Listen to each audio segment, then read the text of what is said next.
Maui Nui is on a mission to help balance axis deer populations for the good of our environment, communities, and food systems on the island of Maui. They've shared over 126,000 pounds of nutrient-dense protein with the Maui community. Secure your spot now. Become a snack subscriber and join in helping to build more resilient food and ecosystems on Maui. Visit MauiNuiVenison.com. That's MAUI venison.com and use promo code BEAR for 20% off your first order. Outdoor adventure won't wait for engine problems. Things like hard starts, rough performance, and lost fuel economy are often caused by fuel gum and varnish buildup. Seafoam can help your engine run better and last longer. Simply pour a can in your gas tank. Hunters and anglers rely on Seafoam to keep their engines running the way it should the entire season. Pick up a can of Seafoam today at your local auto parts store or visit seafoamworks.com to learn more. There's nothing like snook hook sets at dawn or catching a tarpon in the moonlight. Find your next fishing trip made easy on fishingbooker.com and experience the magic of the Sunshine State or any other destination on your fishing bucket list. Book a blue water adventure in search of sailfish or go snapper fishing with the kids. With over 6,000 captains and trips to choose from, planning your next one just got a whole lot easier. Download the Fishing Booker app on the Google Play or App Store or visit them online at fishingbooker.com to book your trip today.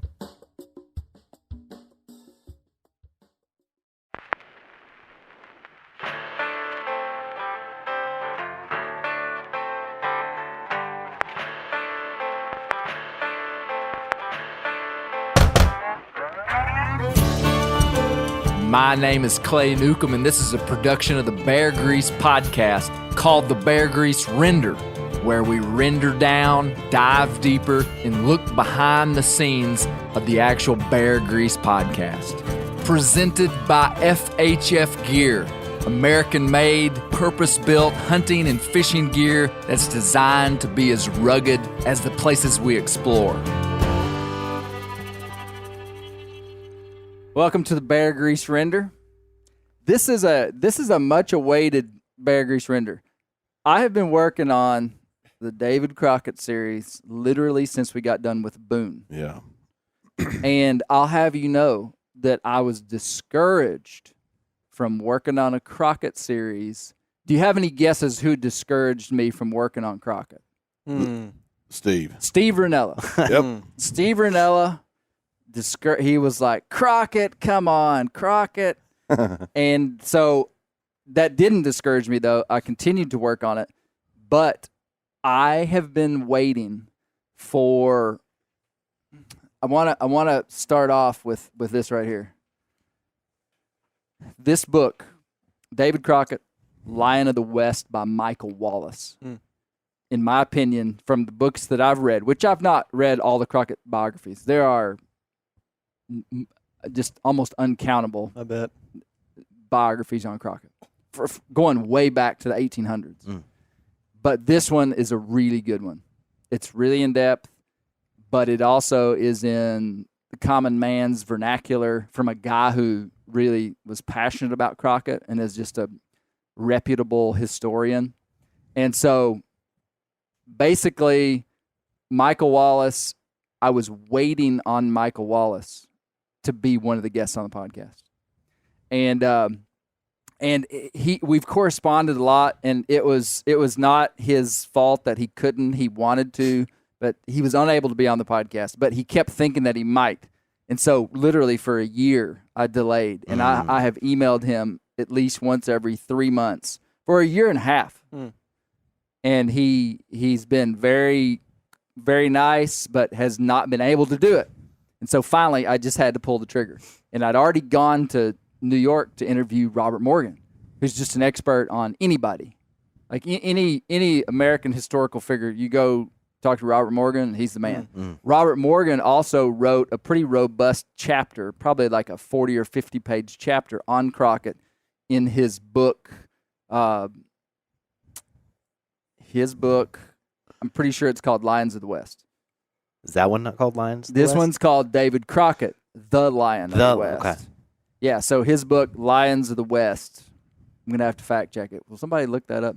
It Moore's goes book. through all these different historical characters, and it goes through Boone and Crockett and Kit Carson and all these guys. And so, but Robert Morgan was incredible. And then R. Scott Williams, I just found out about him just recently.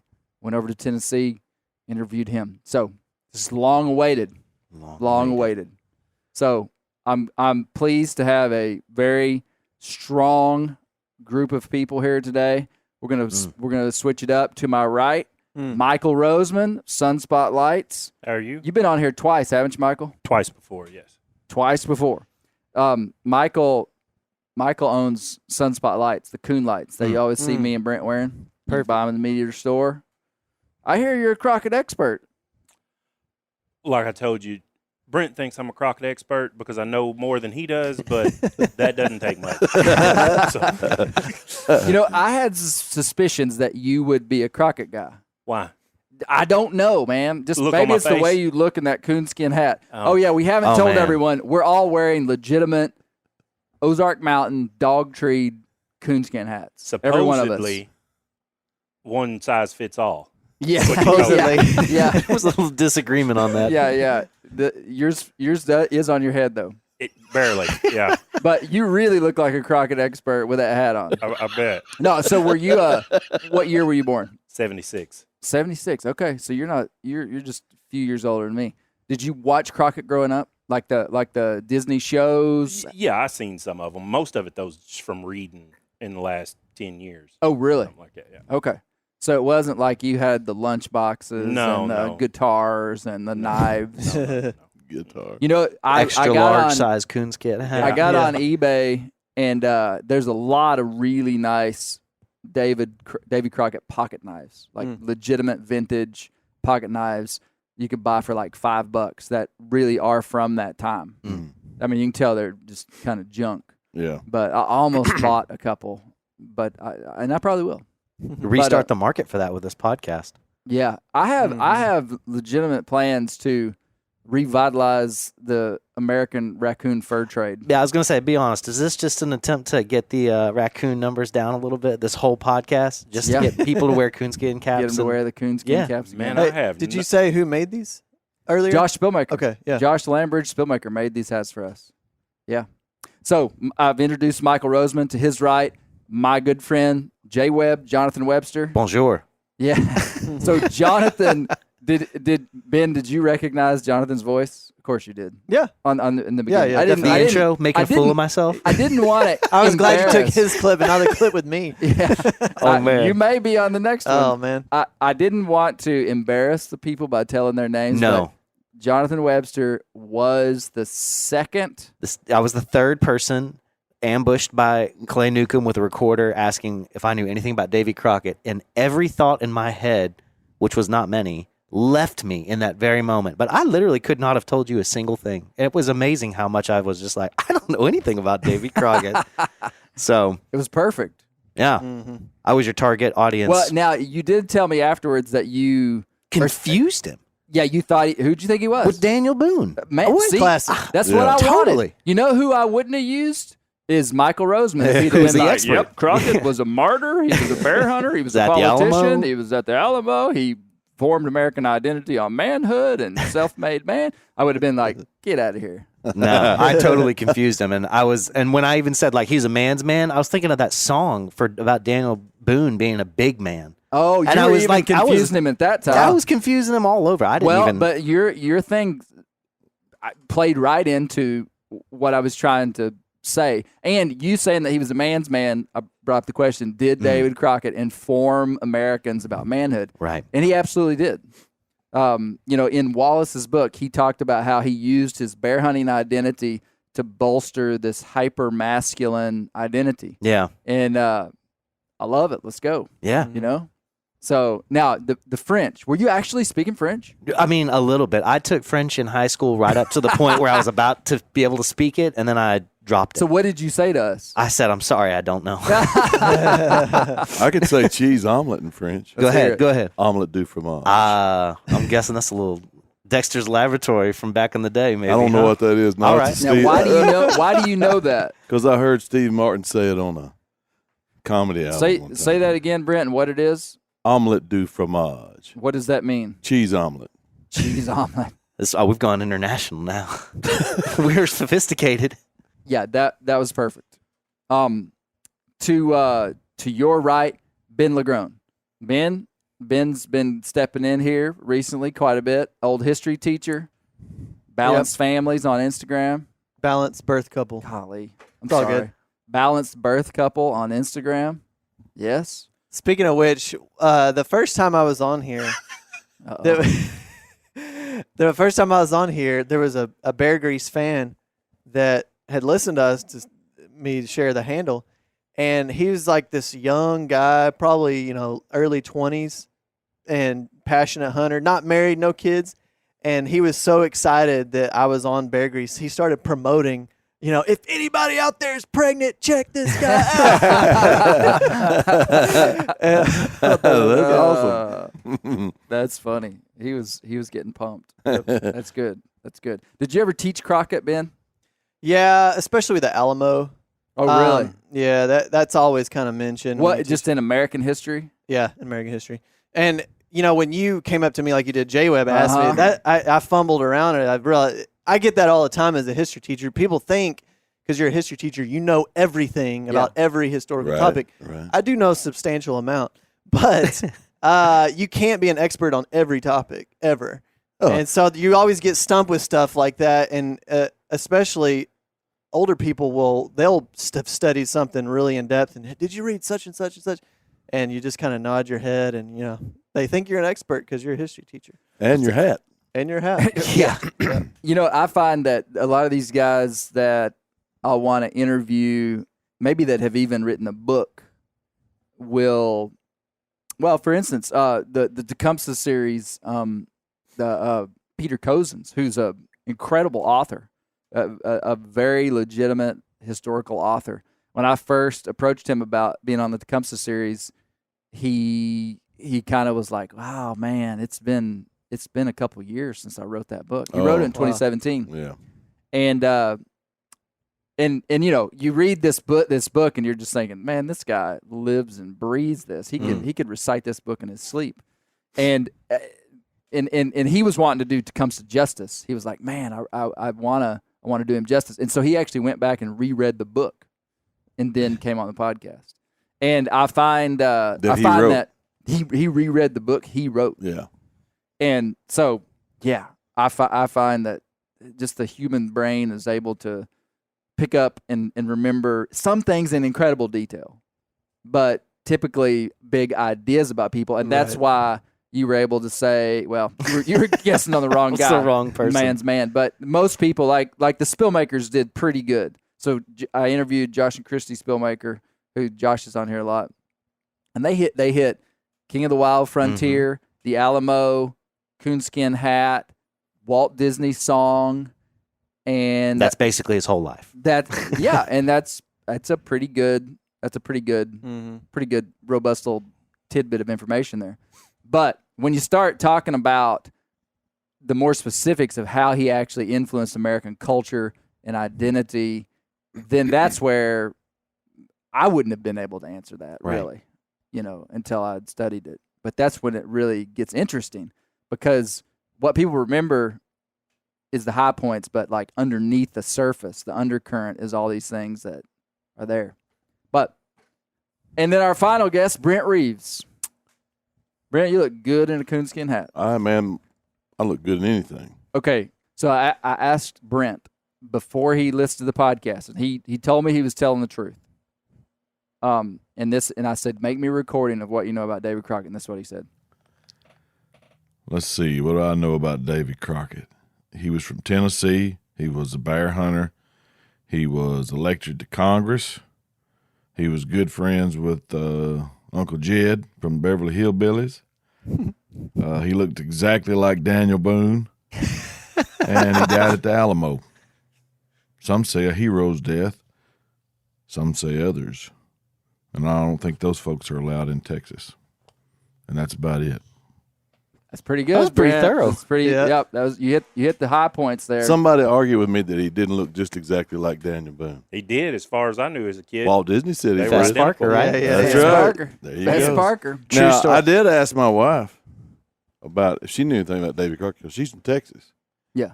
She said she remembered that they taught that he wrote the Declaration of Independence and he was the first man to walk on the moon. Did she really say that? No, I just made all that up. Okay. But Okay. I she thought she said- might have been joking though. Well, I did, but I said she said that he was very prominent in Texas history. Yeah. Big Yeah. deal. Well, see, I asked the guys from the Element, who the Element guys, Casey Smith and Tyler Jones, Tyler. Yeah. and they didn't. They're big Texas guys, but East Texas guys, and they didn't. They were just like I mean, they didn't have like any big cultural hanging point on Crockett. So was that funny? Well, I can just see them. I can't see them studying near as hard in school as my wife did. I would think, now those boys are smart. I ain't saying they're not, but I would say that their minds were a little more on hunting and fishing than it was True story. what was going on at the Alamo. True story. Hey, this is a good reason to bring up their Buck Truck series Oh, that's good. on the Meteor channel. So the Element, they had their own YouTube channel for years and their own company. They now are inside of the Meat Eater world.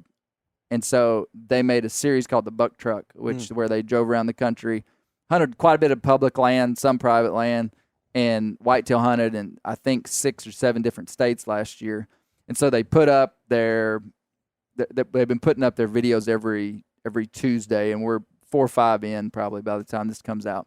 But it's unique because it's a way different style of video than typically what the Meat Eater audience would be used to. They're longer form. Some of them are like 45 minutes long. And usually Meat Eater stuff is a lot shorter than that. And, yeah, they're a lot of fun. I really like Casey and they're and Tyler. genuine. They're genuine guys, and that's just how it happens. If you've traveled anywhere and done any kind of hunting, I mean, that's just exactly what's Yeah. going on. Yeah. And it's a little bit more of the like rough cut YouTube style travel vlog feel as opposed to, I mean, it's well produced, but as opposed to, some cinematic thing, even though it's good. So anyway, those guys, yeah, they're from Texas. They don't know a thing about Crockett. But I did have some people, we're going to get in, trust me, we're going to get into the stuff on the Alamo. Trust me, boys. It's gonna get good. So Michael, did you see my video I put on Instagram yesterday? Which one? The catching the coon? Oh, no. He showed it. Yeah, I've seen it. I tagged him in it. You see how much I get on Instagram? That's good. That's good. Well, I tagged Sunspot Lights. Oh, well. But when I caught that coon by hand on the ground Oh, yeah. out at the farm. Yeah, I taught you And that. you did. I said it in the video. I mean, I've been around coons my whole life, and I would have never thought you could catch one by hand. Well, I've caught a bunch of them. We used to train puppies like that. I'd Mhm. ride up and down the road, see them in a road ditch, run them down. You give them a little boot. They'll turn around to fight you, and you can catch them by the tail. And then you hold them out the window of the truck when you're going where you're going to turn loose.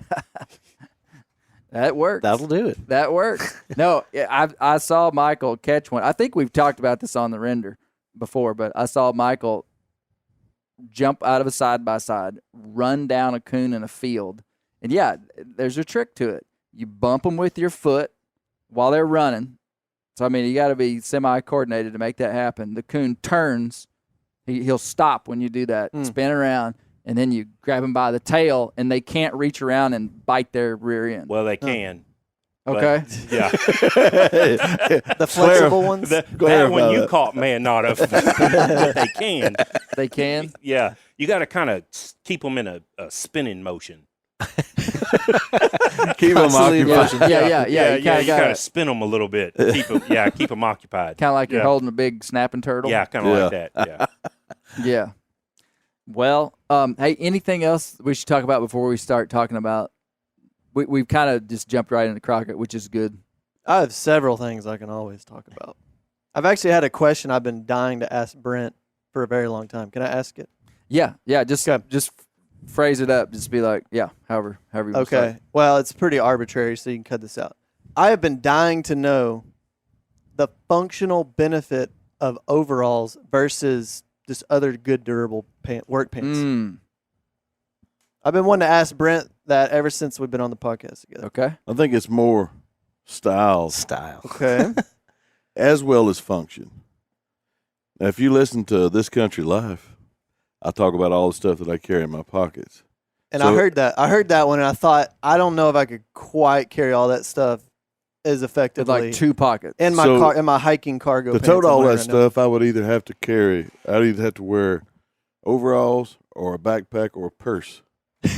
And overalls was socially more acceptable where I grew up. So Yeah. Is that's that all probably you it. got? That's as deep as the philosophy goes? I can make something up real quick. Well, let me talk and then Yeah, you be thinking. you wear overalls too. Well, right? I think the answer primarily Now, wait is a minute. one of I want function. to know, was that wrong? Was my answer wrong? It wasn't wrong. It just was. It didn't have as much function and philosophy as I expected. I He feel was so- missing a Michael, certain je ne sais quoi. What do you think? I feel I there you go think speaking French. The biggest reason is so he doesn't wind up like that guy that we seen on the way up here who seriously needed a belt. That's the biggest function of a pair of overalls. What I was going to say was that a pair of overalls, it takes the pressure off of your waist okay. and it puts it on your shoulders. And so when you wear pants and when you wear a belt, you're constantly pulling your pants up, tightening your belt, and it like there's this pressure around your waist. When you wear a pair of overalls, it's like you're wearing a robe. it's like Now you've sold me. The energy, No one the said that. energy, the weight is on your shoulders, and it's like a shower curtain going all the way down to your boots, and so it's more comfortable. And Brent typically wears one button undone on top. Yeah. He'll button. So there's two buttons on both sides, right at the hip, and you can, if you're kind of feeling informal, you're around family and friends, you run them 2 down. You get a little more airflow. That's 2 hot down's too much. That's hard. That's hot. 2 down's a summertime. lot. Yep, 2 down's a lot. But if you're a little bit more formal gathering, Brent's going to be running 1 button. Yeah. If we went to, say, the steakhouse, he'd probably run 2 up. Doubtful, but possible. But they're comfortable, and I've been wearing them since I was a little kid. I got pictures of me when I was 3 years old wearing overalls, and it wasn't them Oshkoshes or whatever youngins wear. It was regular overalls, and I wore them in high school all the way. I've been wearing them forever. It also, what I like about them is when you're working, and I don't wear them as casually as Brent does, but I wear them when I work and used to wear them a lot when I landscaped, is just this frontal protection, this one piece. Like, when you're really working a lot, stuff gets down in your pants, I mean, just like wood chips or grass or whatever, and overalls kind of keep that from happening. You're selling me. I might have to try. Yeah. Y'all need a Brent Reeves line of overalls. Marketed as the shower robe of the outdoors. There it is. Brent needs a pair of overalls with a flip-up coonskin hat that's connected man. to the back. Yeah, Yeah, like a hoodie, yeah. kind of classic. That's a kinda good hood. question. Any other questions for Brent or anyone else? Pyramids. Pyramids? Pyramid schemes. Scheme. How can I get in? And He's gonna Yeah, he's gonna have you pyramid. invest in this overall business.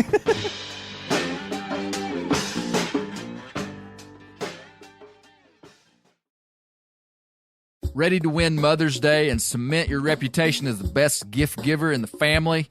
Give the moms in your life an Aura digital picture frame preloaded with decades of family photos. She'll love looking back on these memories and seeing what you're up to today. Even better, with unlimited storage and an easy-to-use app, you can keep updating mom's frame with new photos, so it's the gift that keeps on giving. And this is not a joke. Juju Nukem has an Aura frame, and we share photos, and they're incredible. Also, my mother-in-law has one. We have them. They truly are really good, really high quality. The Aura frame is easy to set up, It takes just 2 minutes to set up a frame using the Aura app. It also adjusts the display depending on light levels in the room to maintain the true color of your photos. For real, the digital screen is amazing. Right now, Aura has a great deal for Mother's Day. Listeners can save on the perfect gift by visiting auraframes.com to get $30 off plus free shipping on their best-selling frame when you use code BEAR, B-E-A-R, BEAR. That's auraframes.com. Use code BEAR at checkout to save. Terms and conditions apply. I've had a Helix Sleep mattress for over 2 years, and it is for sure the nicest mattress that I've ever slept on. I've slept much better in the last 2 years, been more comfortable than I have for my whole life, and that's true. The Helix lineup offers 20 unique mattresses, including the award-winning Luxe Collection, the newly released Helix Elite Collection, a mattress designed for big and tall sleepers, and even a mattress made just for kids. Take the Helix Sleep Quiz and find your perfect mattress in under 2 minutes, and your personalized mattress is shipped straight to your door free of charge. Helix has several different mattress models to choose from, each designed for specific sleep positions and feel preferences. Helix is offering 20% off all mattress orders and 2 free pillows for our listeners. Go to helixsleep.com/clay and use the code HelixPartner20. This is their best offer yet and won't last long. With Helix, better sleep starts now. The old-timers say that the turkeys start gobbling when the leaves are as big as squirrels' ears and the red buds start popping. And we're about there. And we are there in the South. The onX Hunt app is one of my most valuable tools in the spring woods. With tools like coniferous versus deciduous tree distribution layer, you can save time by locating edges or transition areas of mixing habitats from home. Find an area like this with water in close proximity, and more than likely, there will be a gobbling turkey nearby. Knowing the exact boundaries of private ground ensures I stay on the right side of the fence, but can easily find public ground to go see if I can't strike a gobbler. If you do get one to sound off, using compass mode and waypoints will help you pinpoint his exact location, allowing you to move in and make the perfect setup to bring him right into your lap. Download the onX Hunt app today. You'll be glad you did. onX has a special offer for you. Use code BEARGREASE to receive 20% off your membership at onxmaps.com/hunt this spring. So I had a lot of interest in the mule trainer that Banjo's at. Yeah. I had a lot of people writing in from from more than one state, trying to get hooked up with my mule trainer. What do you think I told them? None your business. I gave him his number a couple times, but only after I was really convinced the guy was serious. Yeah. Do you get a So- referral commission? I wish. I wish. Maybe. We'll see, I guess. No, Banjo's got a couple more weeks at the trainer. Have you been over there? Well, I mean, I just took him over there. I mean, you ain't been back. No, it's a pretty good trip over there. Now, Banjo's the one you thought was going to kill you? Yeah. Yeah. Hence the need for the trainer. Yeah. Yeah. Yeah. But when I brought up Banjo, I had a guy say, "What happened to Hoot?" So Hoot was the young plot hound that I had that I was training, that I hunted a fair bit last fall. Brent hunted him some. Michael hunted with her a little bit. And somebody said, "We heard about Banjo. What happened to Hoot?" And I think this is a great time to tell the world that like Crockett helped usher into American identity, that you get what you get by merit. Hoot didn't make it. Now Hoot's alive. We didn't like take her out. That was a pregnant pause right there. No, I felt like I gave Hoot a good chance. I left her with a guy that hunted. Used to I would have never done this, but I traveling and I had a guy hunt her for me for about 45 days. And he hunted her probably 12 to 15 times up here in the mountains. I sent her down with Brent. How long did y'all have her, Michael and Brent?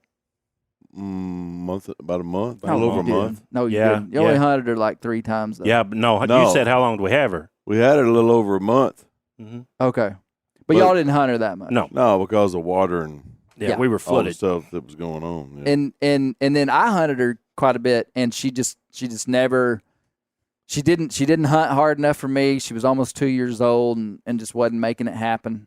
And so I considered buying a dog from Michael. But and it was a good one. You still have Rocker? Hunted for last sale? night. No, He's not for sale. no, not unless you want him. Oh. Have I you told hunted you I was- Rocker? Yeah, he's been hunted. Noel Rocker's a hunted him last walker. night. So if it gets out that I was hunting a Walker, my You're career toast. is over. Because you got to do the plot hounds, right? I mean, I don't have to. It's just I'm going to give you a piece of advice, same piece of advice that I gave Brent about dogs. I get a dog that I like every between 6 to 8 years. This is so sad. Yeah, six to eight. About every 6 to 8 years, I find one to replace what I'm currently hunting. So, in the meantime, we try a lot of puppies, a lot of young dogs, and we go through them, and they get home somewhere else because they're just not going to make for what I want, just like what happened with you with Hoot. But my piece of advice is go buy one that's doing what it's doing, because I told you 7 to 8 years. I asked Brent, I said, Brent, how old are you?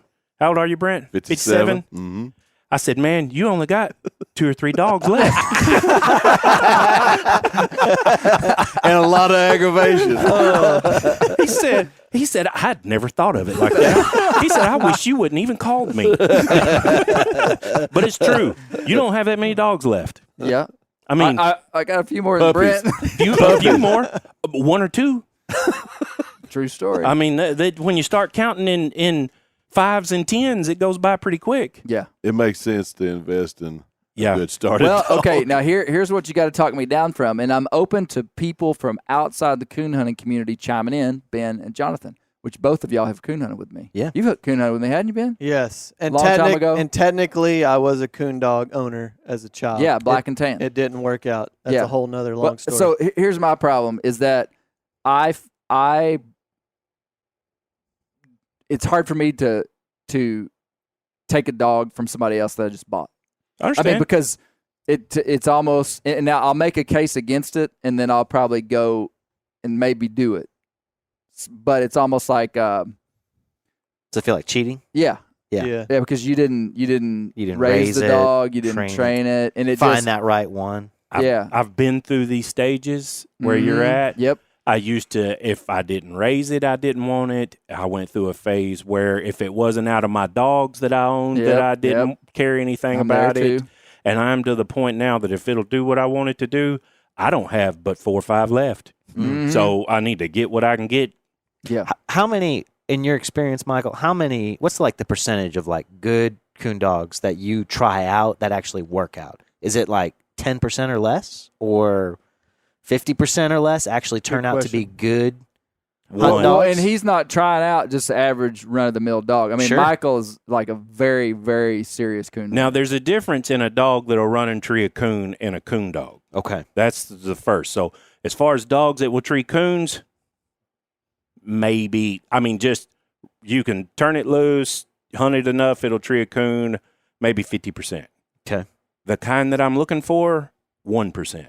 1%. Now, here's the difference, because what he ain't saying that I know to be a fact is he's got a dog right now, and any dog that he's ever had that I've hunted with, and when he says that dog is started and going good, and maybe not finished yet, but a dog that he can turn loose, and it will leave there in a cloud of dust and trail and tree a coon in 10 minutes. When we get to the tree, look at the coon, he turns him loose to go tree another one. He looks at me and says he should have done that in 8 minutes. I am a little picky. He ain't little picky. He's a lot picky. Clay, would you have that same level of pickiness? Because if he's saying No. Absolutely. 1%, you got to go through 100 dogs. Yeah, I mean, Michael and I would be a different. I mean, I'm just not a serious. I mean, Michael's business and his life has been dedicated to coon hunting. I am a recreational coon hunter. I love a good dog, and I appreciate a good dog when I'm with one. And I feel like I've owned one good dog, and I I would be happy with less than what Michael would probably. But I have been trying. So my dog Fern died in December. She was 8 years old. Died a little prematurely. I think I probably had a couple more winters with her, and she died a little prematurely.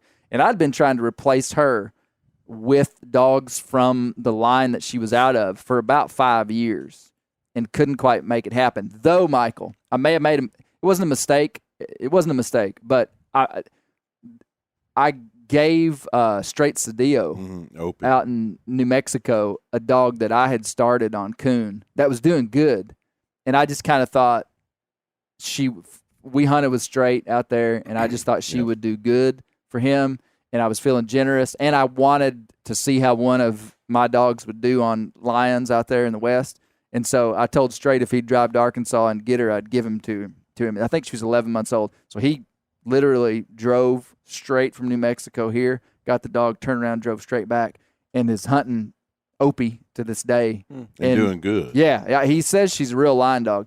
She probably would have been a dog that I'd have been happy with if I'd have kept her and hunted her and whatnot. But I've been through at least 4 or 5 dogs that didn't work out. Right. But- But even Rocker, you liked Rocker. Mhm. He did good. The first night we cut him loose, he treated 3, just bam, bam, bam. I looked at Clay and I said, now look, he is not this good. That's what I told him. I said, I know he looks like it, but I'm telling you, he is not this good. And he showed more kind of, he messed up in the next few nights, but he is a really nice dog. But he's still not what I would hunt, Yeah. even at that. Yeah. Well, I'm in the market for a dog. I just got to have a dog by this winter, and I do have a coon dog. I got Jed right back out there, and Jed on a good night would go tree a coon for us, but he's not a coon dog. He was sure a coon dog when he was with Fern, though. Yeah. A lot of them are like that. Yeah. That's called a God Me Too bless dog. him. Yeah. Yeah. So, all right, David Crockett, Jonathan, what? So we know where you started. Where 'cause we you told us. In The France. before and after right now. What most stood out to you in this episode 1? And man, hey, there are 3 more episodes. Yeah. I'll go ahead and tell you, we've never done a 4-part series on anybody. We've been successful at running these 3-part series. This one's going to be 4. Are you going to pace it after what Robert Morgan said, the bear hunter, the politician? Are you going to pace it nailed after? it. Okay. You That's what I nailed figured. it. That's cool. Yeah. Yeah. Man, him as a bear hunter was pretty impressive. Like, I kind of get why people back east would have been impressed just hearing that segment that you read from his autobiography.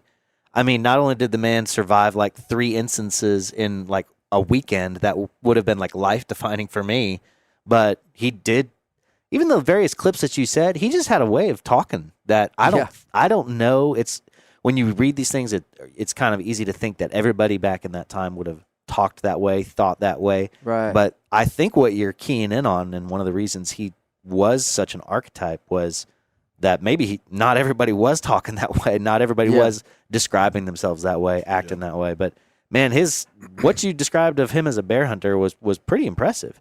Yeah. I do have a Go ahead. well, go I have a ahead. question about his bear hunting. So you read that section, and he said he killed 105 bears in a year. Is that what do you guys think about that from like a conservation standpoint? Now, obviously, it's totally different 200 years ago, but would that have been Well, I mean, excessive? Do you think for 200 years ago? Those guys are the reason we have game laws today. Mm-hmm. I mean, the market hunting era of the U.S. was a wanton waste of wildlife. I mean, that's probably the wrong way to describe it. It was a excessive, unsustainable use of wildlife. Right. And so the pendulum swung. The pendulum, when those guys first got here, was that this is an unexhaustible resource that will never go away. So we can do whatever we want, no rules and regulations. They were market hunting these bears. Crockett was making money. He was incentivized financially to go and kill as many bears as he could, along with thousands of other people. Yeah. And honestly, Crockett killing 105 bears in a year really wasn't that big a deal. I mean, there are people in the country today who have dogs that they don't kill that many, but they tree way more than that sometimes in a year, like groups of people, Wow. and traveling to different states. So, absolutely. But the way I like to think about it is that the wanton disregard of the sustainability of this thing produced the most robust wildlife management system in the history of mankind. Mm-hmm. So, absolutely. Fascinating, man. Yeah. And it's those stories about Boone and Crockett that have fueled, and I'm going to call it sport hunting, even though I don't like that term. Those stories, those guys, those archetypes, those icons have fueled the American sport hunting culture because we all want to be like those guys. I mean, we do. I mean, like I just love hearing these stories about Crockett, and we go out and kill a couple of bears a year maybe, and it's like incredible. Tapping into that. We eat the meat and render the fat, and these guys were killing hundreds a year, and it's just wild. Yeah. Do you like bear meat better than deer meat? Absolutely. Me too. I do not, but I do like it. Yeah. But I don't like it. You have never, I fed bear meat last night to a family that's not from here and not introduced at all to wild game. And every one of the kids ate it and loved it. Bear meat doesn't have a wild taste. You can screw it up, and I don't know how people do. They probably leave a bear in their what truck I ate for a long time. didn't have a wild taste at all. Well, what was wrong with it? it? I just like the texture and the taste of deer meat better. Really? But I've ate deer meat all my life. Yeah. So that may have something to do with it. But I was wondering, so they seem to like bear meat better than deer meat. Do you think they liked bear hunting better than deer hunting because of the dogs? And the danger element, It'd maybe? be just like today. I mean, That's there'd what be I mean. people that they were market hunting for deer as well and making big money off of selling the skins. hides. I'm sure there would be people that didn't like bear hunting with hounds back then because of the work and taking care of the dog. All the same reasons that somebody might not like hound hunting today, just for the technicalities of the sport. They might like deer hunting better. I think so. I mean, Crockett, it's known who loved the bear hunting with hounds because usually that was the thing they were most excited about, and Crockett clearly was. Even though there's lots of stories of Crockett killing big bucks. Crockett once in his autobiography, he tells that at his house he has on one side of the room the rack of a giant buck, and on the other side the paws of a bear in his Really? house. Yeah, I mean, so he You was a think- big deer I wonder hunter. how commonplace that was back then of keeping antlers as trophies and stuff like Yeah. that. I It wonder- certainly wasn't as common as it is today. I mean, No. like pretty much any buck we kill today, keeping the horns. yeah. I think those guys kept horns if they were in a place where they could get them back to their house easily, or a spectacular set of horns. Right. Like Gerstocker, when he was in Arkansas, would have killed an incredible amount of deer in 7 years. And once or twice in his book, he talked about the size of a buck. Now, he Right. didn't have the Boone and Crockett measurement. He didn't have a way to say it was a 150-inch buck, or his tines were long, or like the way they described deer was just very rudimentary. A giant stag, Now we have these technical ways that we describe antlers. But I'm amazed, though, too, even today, like Louisdale and Charlie. We did this Genuine Outlaw series on Louisdale and Charlie. Both these guys are passed away, these guys from Arkansas. I asked Stoney, their sons, I said, do you have any of the horns from the bucks your dad and uncles killed? And he looked at me and was just like, no. And I said, really? And he said, well, there's one they had mounted. And I said, what about all the other deer? And he said, oh, they gave horns away. He said the last couple of years, his dad killed, or his uncle killed a big buck at deer camp. A big buck at deer camp. And he said, we skinned it out, and Dad gave the horns to one of the boys. Yeah. Well, They just didn't care. You They have were- these deer up here on your wall. Why do you have them? I mean, in your thought process, what do you keep antlers for? I mean, I'm a product of the modern whitetail hunting world. I mean, to me, a whitetail antler is a thing of extreme beauty, and it's like a unique art form of nature that is, each one is unique. There's not another one like it. I think the size of a buck represents oftentimes the maturity of that animal and the difficulty to kill that animal. But I think it's art, man. They're just memories for me. Mm-hmm. Now, we're human beings we're memory collectors. That after this moment, all we had of the previous moment was memories, and those are memory reminders. Yeah. That's what they are for me. I can look up there and I can say, I remember that day. I remember what happened. I remember. Other than that, they don't hold a place for me. But they are memory reminders. Or what Well, let me ask you this, Mr. Coon Hunter. Have you got a mounted coon in your house? I do, and it was bought at Bass Pro. Are you serious? Yeah. Well, what do you mean? You couldn't buy a real coon mounted I coon don't at care Bass Pro? anything about a coon. I could never. I could treat possums. I don't care. It's all Okay. about the dog. Yeah, wait a Well, minute. did you see my Wait a coon? minute. Stop. Tree possums, yeah. And not care is what he said. yeah. No, You'd, if there were no you'd coons, sell me that dog I for could treat $10 possums. if it treated a possum. see Hey, what you're Brent, saying. look up above your head. You Oh, see yeah. that coon? Yeah. Yeah. That coon, okay, when I killed that coon, I've got a mounted coon right up there, Michael. When I killed that coon, we had been hunting hard for 5 years and shooting every coon that we treed. And when we killed it, I told my son, I said, that is the biggest coon I have seen in this 5-year block, like without a doubt. I'd only remembered one that I felt like was bigger that we killed 10 years ago when I was hunting with another guy. I went to my neighbor's certified scale. He has a certified livestock scale. And again, this coon was so big that I was like, boys, 100%. This is the biggest coon we have killed in 5 years of hunting. What do you think that coon weighed? I don't know. This I was mean, up here. you don't even need to see it. Just like, It's a mountain coon, yeah, 20 pounds. 20 pounds, okay? Biggest coon in 5 years, 14. 14. That's the one? That's it. That's him. Oh, man. Yeah, I would say like around 15. Yeah. 15. 15. 2280, Bob. $1. I thought you were going to speak. I thought you were going to speak French. That coon weighed 18 and a half pounds. Okay. 18 and a half pounds. Wow. And most of them are weighing, in the 12. 12, bigger one, 14, man. 15. Up All north, right. they get big. Yeah, The biggest one I ever killed was the second coon we ever killed. He was 30 pounds. 30 Whoa. pounds. In Arkansas? In Arkansas, but Down in that's the in Delta. in the Delta. Yeah, which is and very that's different than huge for down there Oh, too. yeah. I mean, a 10, 15 pound coon's a great big coon down there. He was just abnormally large. It was second coon we ever treated. I'll be darned. Hey, maybe this is, I don't know. It's been a long time since I thought about Opie. You know what dog struck that coon? Opie. Opie did. She sure did. That was the first time I thought she might have some potential because I turned her out by herself and she went up in this hollow and struck a coon. And she was working it, and I could tell she couldn't quite figure it out. So I turned Fern loose right behind her, or like 10 minutes later, and they went in there and treated it. So she was young though, but they treated that coon. Yeah. Yeah.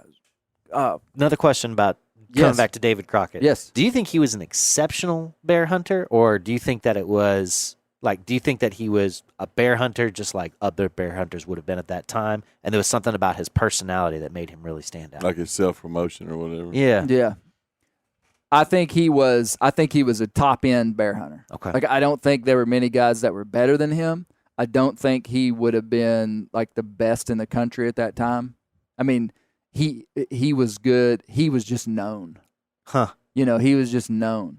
Something about that story where he said his friend, when he went to go get him back, and he said that he wouldn't have chased that bear in there. I didn't know if that meant he was just taking more risks and just kind of a wild man. Or? That was a good catch because Yeah. it was hard to catch what he was saying. But yeah, he was saying, "Man, I wouldn't even gone after that bear like you did." Huh. I think he was really good, but I think there were other guys that were just as good that you just Didn't hear about. So just didn't hear about. the way he was bear hunting with dogs, though, I mean, how good a bear hunter he was, most would have depended on how good his dogs were, too. I mean, they were treeing coons. He wasn't still hunting them. Or he may have been Well, also. see, those guys, though, back then, without GPS collars, it was an athletic event. Oh, yeah, for sure. They kept because up you with had to them. stay with the dogs and be with them, be within hearing distance, going to these dogs late at night, spending the night out in the woods. I mean, it was like a trying to triathlon.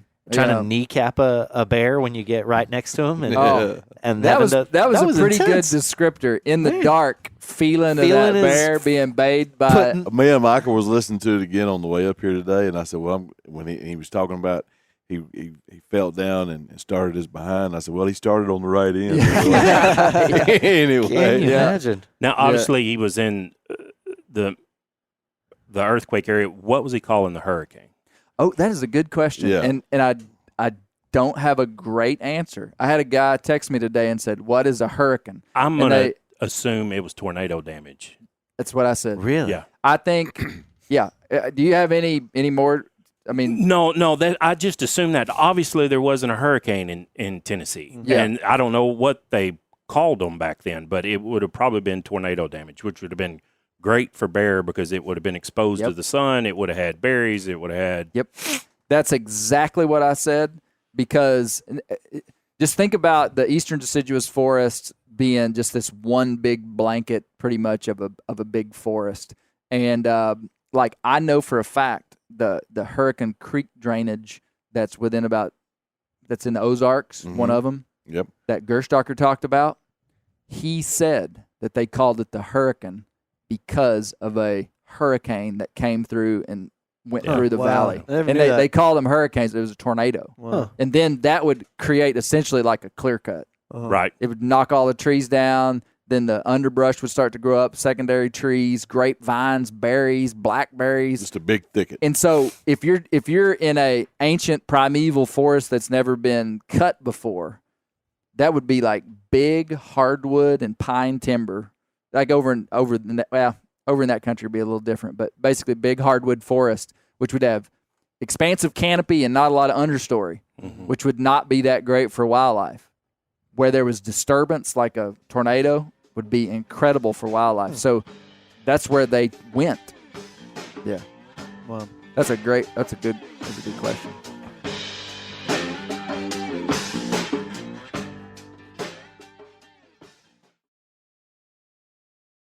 Ready to win Mother's Day and cement your reputation as the best gift giver in the family? Give the moms in your life an Aura digital picture frame preloaded with decades of family photos. She'll love looking back on these memories and seeing what you're up to today. Even better, with unlimited storage and an easy-to-use app, you can keep updating mom's frame with new photos, so it's the gift that keeps on giving. And this is not a joke. Juju Nukem has an Aura frame, and we share photos, and they're incredible. Also, my mother-in-law has one. We have them. They truly are really good, really high quality. The Aura frame is easy to set up. It takes just 2 minutes to set up a frame using the Aura app. It also adjusts the display depending on light levels in the room to maintain the true color of your photos. For real, the digital screen is amazing. Right now, Aura has a great deal for Mother's Day. Listeners can save on the perfect gift by visiting auraframes.com to get $30 off plus free shipping on their best-selling frame when you use code BEAR, B-E-A-R, BEAR. That's auraframes.com. Use code BEAR at checkout to save. Terms and conditions apply. The old-timers say that the turkeys start gobbling when the leaves are as big as squirrels' ears and the red buds start popping.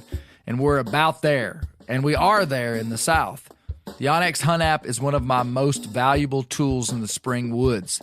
With tools like coniferous versus deciduous tree distribution layer, you can save time by locating edges or transition areas of mixing habitats from home.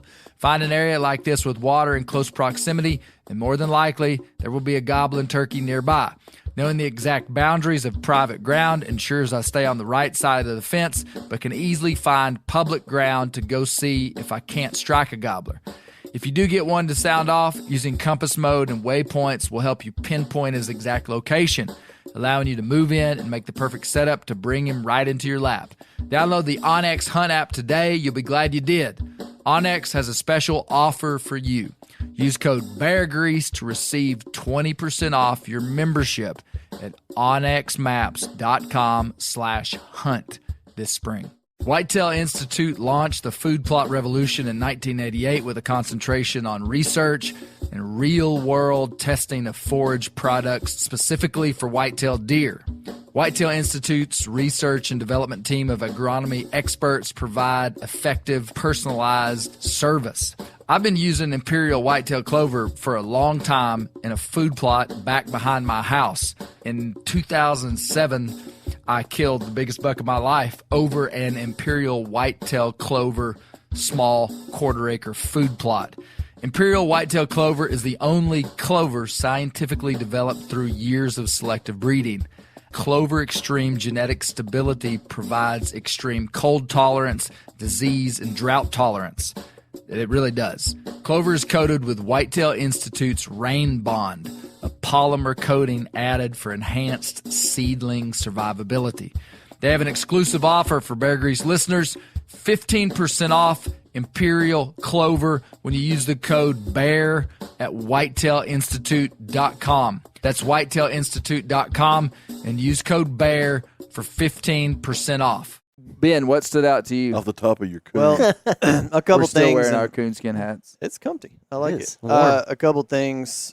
Number one, when you're talking about memories, I was immediately transported to one of the oldest things I kept from childhood, which was my coonskin cap that I got at Disney World. Oh, when I was Really? 5 years old. No Oh, way. wow. Yeah. In That would Florida? have been Yeah. what year At would have that been? Frontierland. I've been at 5 years old, so early 90s. And Youngster. yeah. So that trip, I don't remember a ton about that trip except for it's a small world because of its possessive power over the human mind. Being terrified of the haunted mansion Oh, man. and getting that coonskin cap. Wow. And I remember my dad buying it and handing it to me and be like, "That's a Davy Crockett hat." Yeah. And as a youngster, being like crowned with this significance and this superpower, but I didn't know much about him, you know. Right. And so one of the things I've been pondering about since yesterday, listening to it, was like I understand why he was significant in a celebrity status back then, and just knowing the context and the lack of media and the Like in the 1800s in yeah, his yeah, yeah. lifetime. Like if you get published with anything, I Yeah. mean that is like Right. the internet for It people. wasn't like everybody had a whole lot to choose from. Yeah, to read. exactly. Yeah. And you know, bear hunting is an exciting. Those are exciting stories because of some of the danger involved and stuff. But anyway, the question in my mind is like, why does he Yeah. impress himself so much on us? And I my conclusion is that it's because he was introduced in our childhood, and Right. anything introduced in your childhood imprints on you differently than as an adult. Like if somebody came to me now and told me about the same guy that I'd never heard of, it's gonna be, oh, that's cool. And one example is like sports. You know, I when you follow sports guys now as an adult, you're like, yeah, they're really good. It's cool. You're excited, especially if they're on the team that you like. Mhm. But the sports guys I followed when I was a kid, Oh yeah. I Like worship, man. heroes. Yeah. Yeah, like Troy Aikman, Emmitt Smith. I was a big Cowboys fan.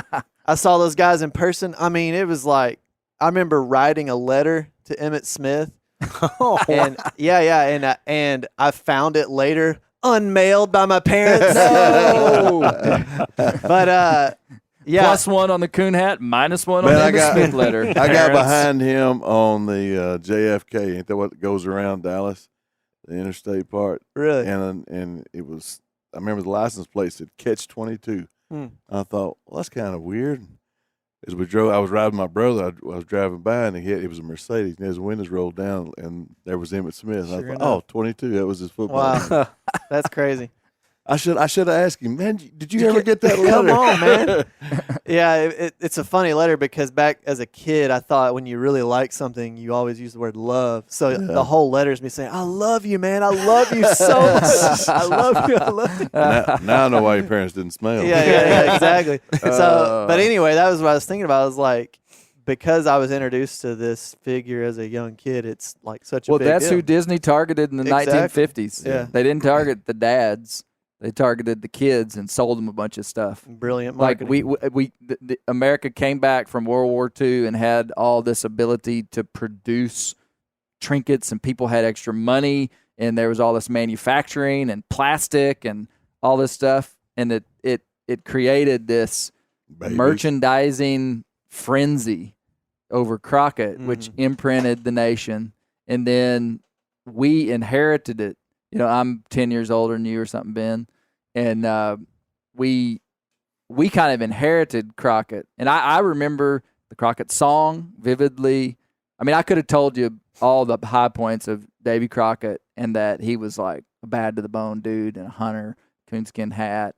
Just liked him. Like when I see Fess Parker's picture wearing buckskins and carrying a long rifle, I just like it. Like I would have even pre-researching him.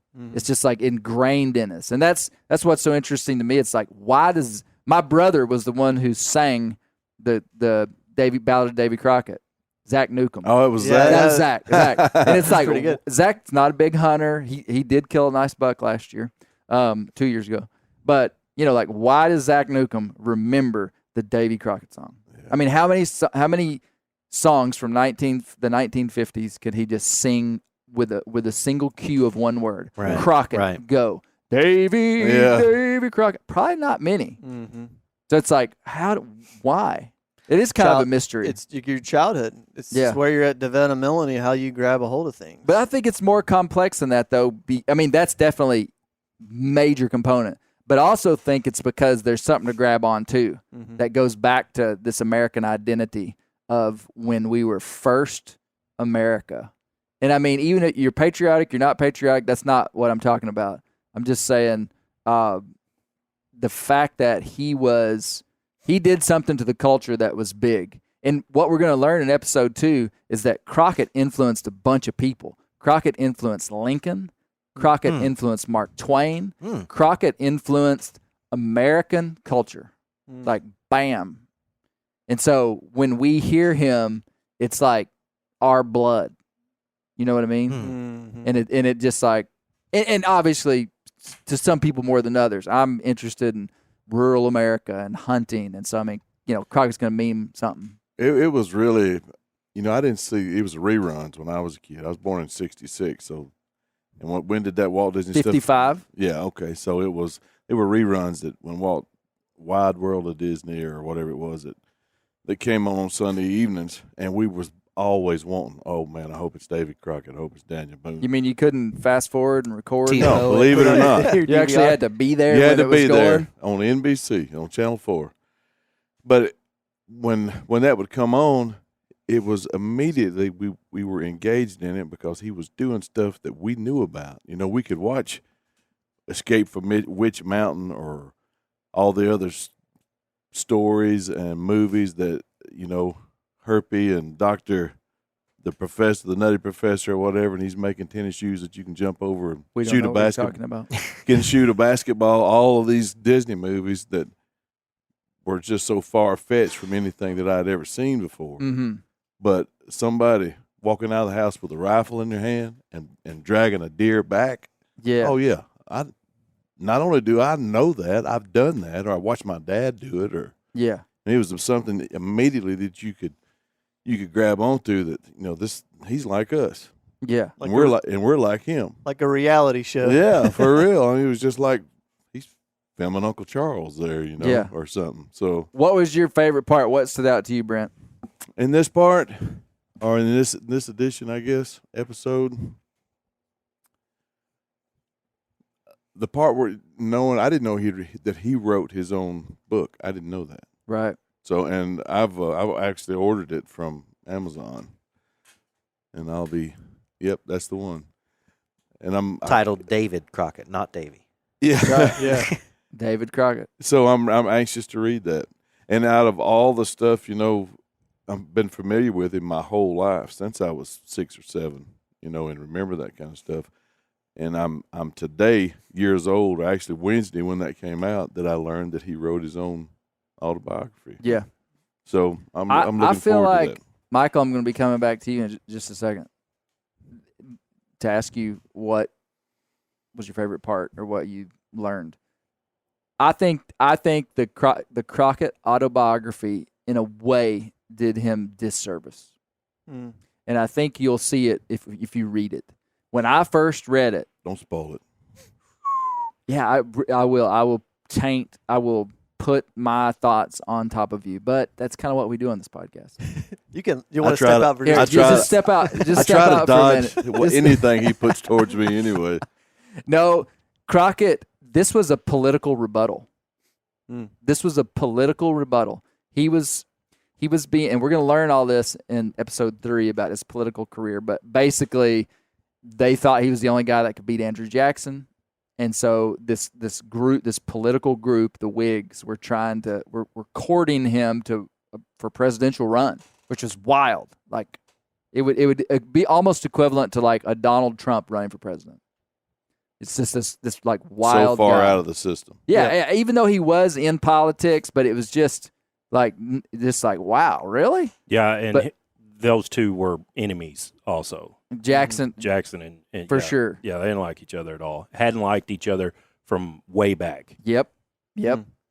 And so this book is not. If I was his editor, I would have been like, "Hey, dude, we got to cut all the last 4. You would have. About half of it's really about his life, and the other half is kind of political retribution in a way, kind of talking about. And so it's in some ways it's incredible that we have this book because we actually get to hear the voice of Crockett through his words, which we didn't have for Boone. Did I talk about that Yeah. on this Yeah, yeah, episode? yeah, you did. So You that did. that The was lost one of the things manuscript. that was kind of mysterious about Boone is we never heard his actual voice. There was a chapter that was supposedly written by him in his voice in Filson's book, but it wasn't Boone at all. Like Filson wrote it in Boone's voice. Yeah, because his son said that wasn't the words of his father. Yeah, that's right. That's right. And this is faux show the words of David Crockett. And so, like when he tells bear hunting stories, when he talks about his childhood, and he does talk a lot about very personal stuff, which is incredible. But anyway, you kind of I make a lot of excuses for Crockett, trying to prove that he's cool so that Steve Rinella will like him, saying that if he'd had a good editor, he wouldn't have had this problem because the editor would have been like, "Hey, you can't talk about yourself like that," and Crockett would have been like, "No problem, I won't." So anyway, You also autobiography. got to remember the time it was. Consider everything that was the time that it was in. You know, right. the way we think now about things is far different from what they thought Yeah. about stuff. Yeah, So I think he gets a pass on that, on a lot of that, yeah. just because of the world he was in. You could see how it would eat at you too as a person in politics, not ever getting to feel like the whole truth's out Yeah. your side of it, and then you pass events that happened.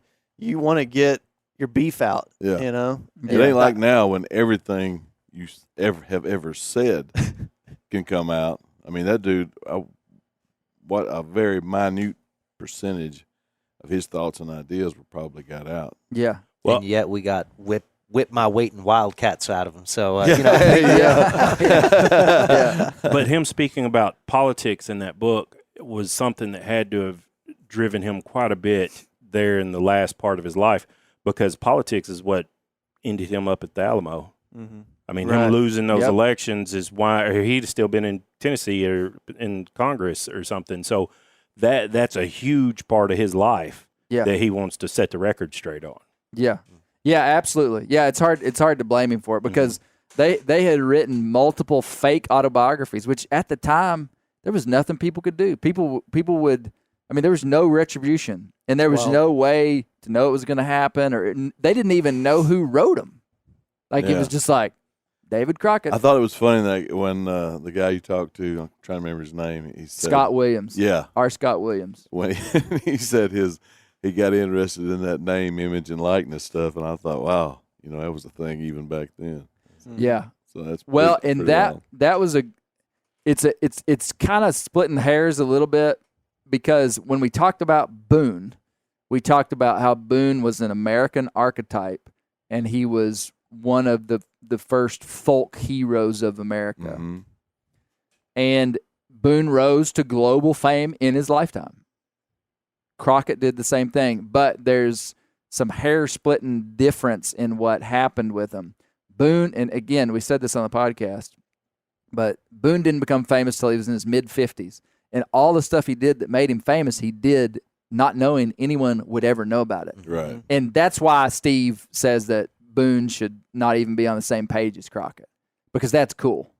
Like, I mean, you want your hero to be doing what he's doing, not because somebody's going to put him on Instagram, Right. Right. not because somebody's going to write a book about him, not Is because that- somebody's going to say he's cool. Is that Steve Rinella's beef with Crockett, that he was Steve interacting Rinella with his own Doesn't fame? know jack about Crockett. He's going to after he listens to this. Stay in your lane, bro. Yeah, no, that It was the celebrity status that yes, he doesn't yes. like. And it's the same thing that I am working through with Crockett. Like, I'm really trying to understand it, because Boone didn't become famous until mid-50s, and Boone did stuff to try to capitalize on that fame to some degree. But he was already, but he just wasn't in control of it as much. And Boone dies an impoverished man. If you remember, when Boone died, the last guy, the only real portrait that we have of Boone was painted of him when he was in his like late 70s, maybe even early 80s, right before he died. And a painter went from the Northeast down into Missouri. Like, there was no way to like call and say, Mr. Boone, can I come next Thursday to your house to paint your picture? And a painting session would take days or even weeks, because they're literally having the guy sit there and they're painting him. And so this guy travels from the Northeast hoping that Boone is still alive, and goes to Boone's neighbor who lived within a mile of him and says, do you know where this Mr. Boone is? And the guy was like, Yeah. I don't even know who you're talking about. Yeah. And he goes, he's an old man, and he looks like this. And he was like, oh, that guy? Yeah, he lives right down the road. Had I mean- no idea who he was. Yeah, and that was Daniel Boone. Mm. Crockett. So, I would say Boone was more of an archetype folk hero, not so much a celebrity. Crockett knew of his fame, interacted with his fame, tried to capitalize on his fame, which I don't blame him for. I mean, it's like that's what people do. And he did stuff like write books. And then what busted him for Rinella is the Lion of the West play. That was a Broadway play that was in Europe as well. I mean, this is like major. And this is major American stuff too, because this is one of the first major American theatrical productions that went global. And it's called Lion of the West. Key character is Nimrod Wildfire, who is 100% Davy Crockett. Crockett's alive. Crockett's like in his 30s. And everybody knows Nimrod Wildfire is Crockett. And Crockett, they invite him to New York to go to the play. That's what gets Steve, is he went. Because he went? He went. He went to the play, and when Nimrod Wildfire walked out onto the stage, Broadway production in New York, Nimrod Wildfire, the actor, stops, takes off his coonskin hat, and tips his hat to Crockett, who's sitting in the balcony. And what does our boy Crockett do? He stands up and waves to the crowd, just like Brett Reeves would have done. Absolutely. So this is my question. If Steve had hunted his entire life, no one really knew who he was, somebody heard a little something about him, and he found out in New York there was a play about him, you think he wouldn't have went and seen it? I mean, yeah, I'll ask him. Yeah. No, it's so in a soundbite, you could say Crockett was like vain compared to, and we'll hear other stuff, but I'm telling you, I think I think it's apples and oranges. Different times. yep. I mean, there's a little overlap, but it was after, That's what I was thinking. there was a huge difference between I mean, when Daniel Boone was in his 30s and when Davy Crockett was in his 30s. and I'm not picking on Steve Rinella in this segment, but what would Crockett have today if he were here? What would he do? Oh, He'd be Instagram. Instagramming. He'd have a television show. TikTok. He'd be on Instagram. I mean, just like me. Mm-hmm. I mean, He'd So have a it's hat, like- just like yours. he'd have a hat, just like me, and he'd be looking for a good dog. But he only had one Walker dog, Michael. Oh, that's it? Mm-hmm. That's He all it- would have treed 200. There it That was is. a shortcoming. No, Yeah. did you pick up on that in the bear hunting story when they were in the cracks. I didn't hear anything about a Walker dog. didn't Well, either. and he didn't say Walker. See, you boys, you got to turn on your listening ears. He said that it was at night, and he said there was one white dog That's that he right. could see. Yeah. Oh, So that, I okay. mean, if there was Wow. one white one, that means the rest of them were dark. yeah. So that it had to have been a Walker, some type of Walker dog. They like to bob their tails. Some kind of English foxhound, more than likely. Yeah, Back then. yeah. Yeah. I mean, it wouldn't have been a straight up Walker because it really probably wasn't even hardly made by then. Walkers, no, well, I mean, they come mid 19th century. The Yeah, actual the breed. straight up, yeah, actual Treen Walker breed. Right. Yeah. Right. Yeah. Crockett said, and we're going to learn about this on the next episode. I don't know why I'm telling you now, but they like to bob the tails of their bear dogs. Makes sense. Yeah. Mhm. Yeah. Especially hunting in the hurricane Yeah. Yeah. because the We briars didn't- are going to whip it to pieces. Yeah. We didn't have a squirrel dog that's tail wasn't bobbed. Yeah. Mhm. It's really just aesthetics. Well, it's a little less to grab a hold to by a bear also. That's true. Yeah. But today you won't find houndsmen bobbing tails. Out west they do sometimes because their tails are Yeah. hitting cactus and stuff. I've seen a lot of beagles with bobtails. Oh, really? Yeah. Huh. Yeah, because they beat them to death in the briars. Yeah. Yeah. Michael, what stood out to you? I wanted to see him slide down that honey locust and not get a scratch. Yeah. That's what I wanted. That was more impressive than leaping the Ohio. Yeah, or yeah. wading the He might make Mississippi? the Ohio. He's not going to make it down that honey locust without a scratch. That's Yeah. for sure. Yeah. Yeah. I enjoyed it. I don't guess what I've read, there hadn't been a whole lot about the bear hunting stuff. Most of what you read covers his childhood and then on into that. It calls him a hunter, but it doesn't really go into depths on the bear hunting stuff. I thought it was pretty neat about him being in those earthquake cracks. Yeah. Yeah, that was pretty cool. Yeah. But he was just a guy doing what everyone else did. Mhm. So, I mean, just like we always said about Boone, he was just he wouldn't have even known. I mean, could you imagine going through your entire life thinking you were doing what everyone else was doing and look up and they had a play about you? Yeah. So although was the play before or after the politics? It was Before, wasn't it? no, because the politics are what made him known. Okay. The play was in the 1830s, and he got into politics in the early 1820s. Okay. So politics is what took him to the national stage. I mean, it's the only reason he would have had even a voice for people to know who he was. And then he started in his political speeches. He started talking about hunting, and we'll get into it a lot more. But basically, on his first political speech, he said he got up before the crowd, and his opponent. They used to travel together with their opponents, and he said his opponent spoke and was this like diplomatic, just like political speech. And Crockett had his political speech formed, and he got up and he said, he describes it really well. He said, "I felt like there was cotton growing in my throat, and I couldn't get a word out for." And he gives some funny anecdote, and he said, "I was so choked up, I thought I was going to cry." And he said, "And all I know to do was start telling them a hunt." It's basically told them a hunting story, Yeah. and the people loved it. Like they thought the other guy was a dork, and that Crockett was cool. And Crockett was like, "Oh, I see how this works." And so he just got up in front of people and talked about hunting, made fun of his opposition, was self-deprecating, Stole their speech. stole their speech. Really? Mhm. He was just Yeah, fun. before the guy went on stage, Oh he my gave gosh. his speech, Oh my gave the gosh. other guy's speech. Oh man. Yeah. Oh, we're gonna get into all that later. Oh, I did smart. want to say one thing about you, though. Deciduous forest. Deciduous. Yeah. Never in the history of hillbilly has there ever been one say that. So every time you say it, it takes your credibility down just a little bit. What do you mean? I mean, they just don't say it. They just say the woods, man. The hardwoods, Did whatever. I say yeah. deciduous on this podcast? Yes, you did. Yeah. Yeah, you did. And when you said it, And I the thought, render too. Yeah. Deciduous, one of my favorite words. Never in the history of hillbillydom has there ever been one say that. Yeah, Billy them.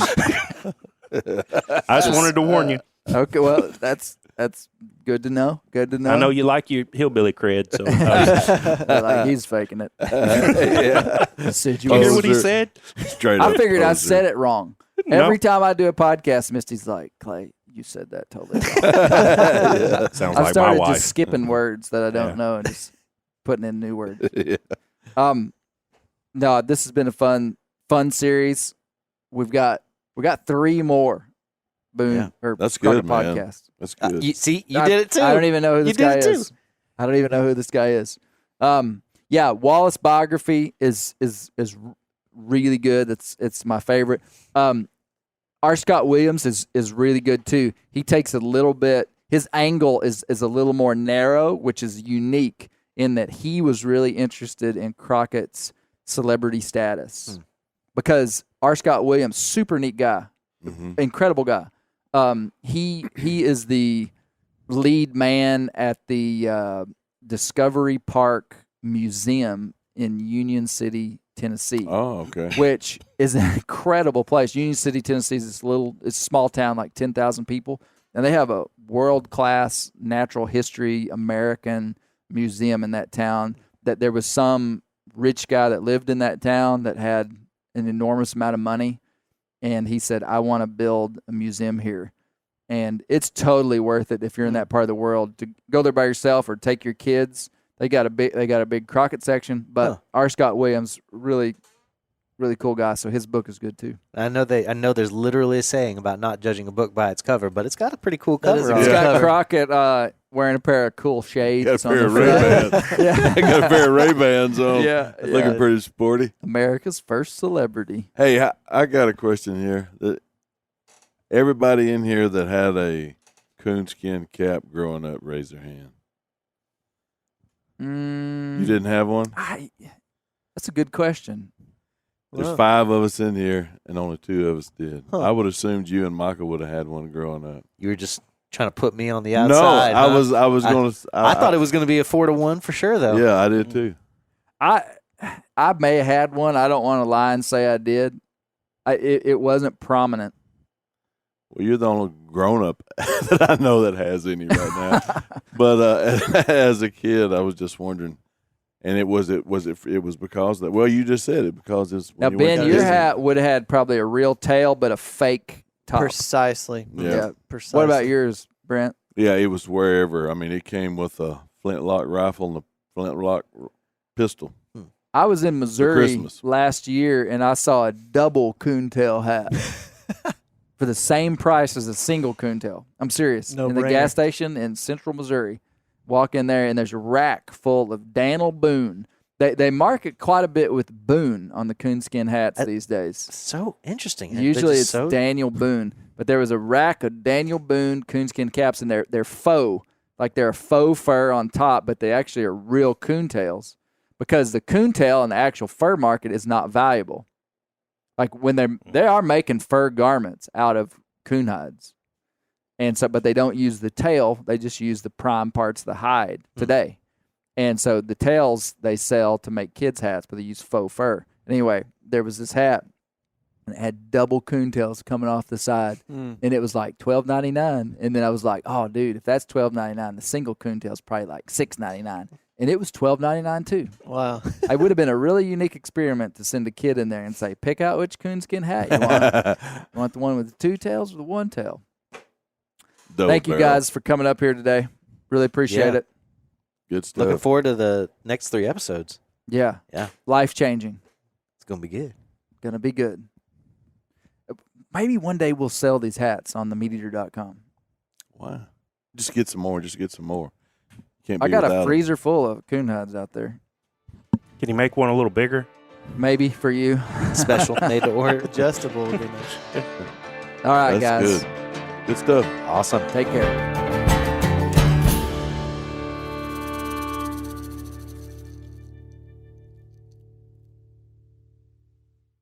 Outdoor adventure won't wait for engine problems.